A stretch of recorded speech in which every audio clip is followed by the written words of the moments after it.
What if Deadpool and Wolverine 2 was confirmed for MCU Phase 6? Warning, what you're about to watch is pure theory and speculation. Welcome to ScreenRant's big plot theory for Deadpool and Wolverine 2. Here goes. You know the Avengers discovered shawarma. They'd be lucky to have you. The sequel will take the November 6th, 2026 slot on the Phase 6 release calendar. Yes! Let this man cook! Introduced in Loki and further explored in Deadpool and Wolverine, The Void presents an easy way for the MCU to adapt Battleworld from Secret Wars, but this will only be revealed in the third act of Deadpool and Wolverine 2. In the beginning, the sequel will pick up right where Deadpool and Wolverine ended. Deadpool's gang are chilling in Earth 10,005. Sitting on a sofa at his apartment, Wade surveys the room as he enjoys the peace that he and Logan fought so hard for. Vanessa and Wade are back together, by the way. In one corner of the room, Logan is somehow losing a drinking contest with Blind Al. Meanwhile, Laura, Yukio, Negasonic, and Colossus are playing video games. Suddenly, someone knocks on the door, and when it opens, everyone cheers in unison. Peter, all is right on Earth 10,005. What could possibly go wrong? Asks Wade to no one in particular. I like seeing you happy, Vanessa replies, cozying up to Wade on the sofa. Without warning, Wade, Logan, Laura, Colossus, and Peter disappear. The five heroes get teleported to the Void. In the Void, a storm brews over the horizon, and in a rocky canyon, Logan finds himself alone, but not for long. As he walks to look for answers, Logan sniffs something in the air. He's being trailed by a fellow soldier, someone who knows what they're doing, and when Logan sneaks up on his stalker, it's revealed to be Cable. Wait, I am not your enemy, says Cable, as his hand slowly makes for a small knife by his waist. That's not a knife, says Logan, drawing his claws. Finally, the MCU gives us the long-awaited Wolverine versus Cable fight. Why are you following me? Who are you? Shouts Logan between blows. Suddenly, a yellow 1973 Oldsmobile Delta 88 arrives, prompting the two to halt for a moment. Wade gets out of the car and dramatically screams, "Stop fighting!" Logan sees Laura and Colossus in the back seat while Blade is holding the wheel. Wade says, "Logan, meet Cable." Cable, that's Logan. Now get in the car. As Logan and Cable look at each other, they notice the storm is getting worse.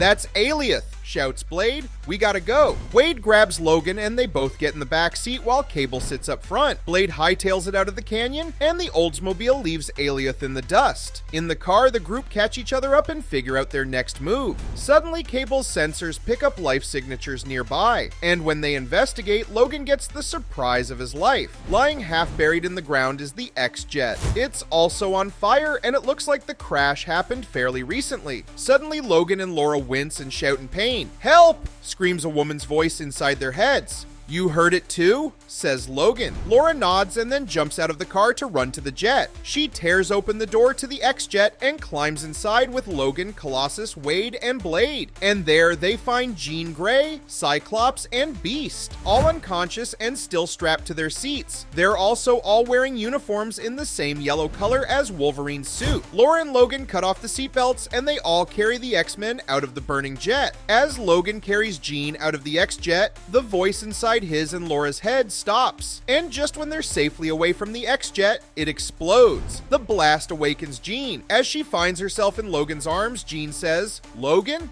what happened?" Yet Logan remains speechless. As he gently lowers Jean and helps her stand, the X-Jet burns in the background, and Logan is suddenly struck with a revelation. He's finally getting a chance to redo the past. "Logan," says Jean with a dry smile, "you're wearing the uniform." Now a group of 8 superheroes, they eventually find a cave where they can rest and plan what's next. Beast explains his theory. "The last thing I remember is the X-Jet reading a weird energy signature," says Beast. And the signature looks the same as when Monica arrived, referring to the multiverse crossing post-credits scene of the Marvels. We'll need more clues to put it together, but right now it looks like your universe is the problem, not ours. And as if on cue, a portal ring manifests nearby.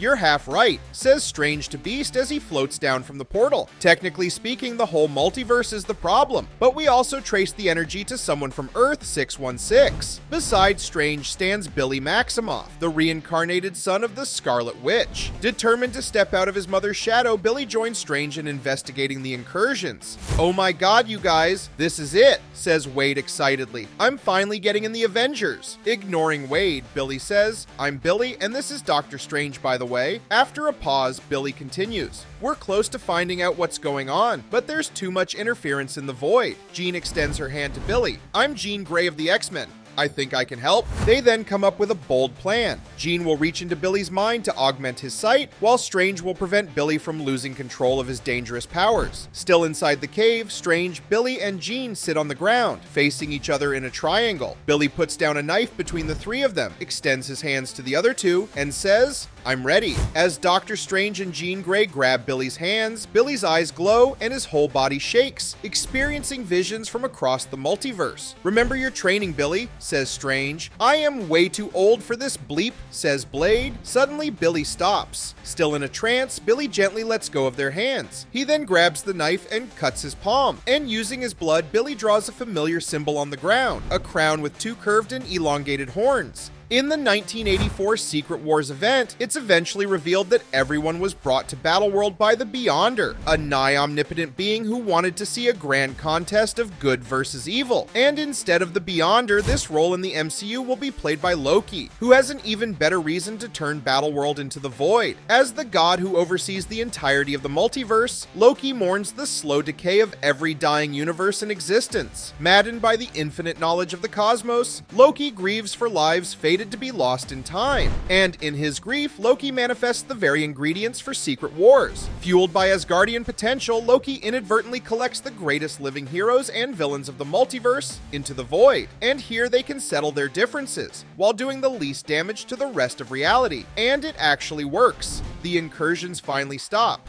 However, the void is increasingly getting filled with the most powerful beings from across the multiverse. And soon enough, this will eventually lead to an all-out war in the void at the end of time. As Doctor Strange explains this to the group, Wade interrupts, wait, you're talking about Loki? We're finally meeting Thor. And indeed, this actually happens for Wade in the sequel. Is he crying? Let's not get ahead of ourselves. In the third act of Deadpool and Wolverine 2, many of the MCU's heroes and villains are already in the void. Fresh off massacring heroes in Avengers Doomsday, Doctor Doom arrives with his army of Doombots, looking for more Avengers to kill. By this time, however, Avengers like Hulk, Thor, and Doctor Strange have gathered the heroes to deal with Loki. As the Doombots approach, Thor throws a hard look at Doctor Strange, who nods at Thor. And in the final scene of Deadpool and Wolverine 2, Thor then looks at Deadpool before saying, Avengers, assemble! And in a grand slow-mo montage, Wade, Logan, and the other honorary Avengers run towards the Doombots to fight, the prelude to Avengers Secret Wars. But what do you think? Could Deadpool and Wolverine 2 be released before Secret Wars? Tell us your thoughts in the comments and keep watching ScreenRant.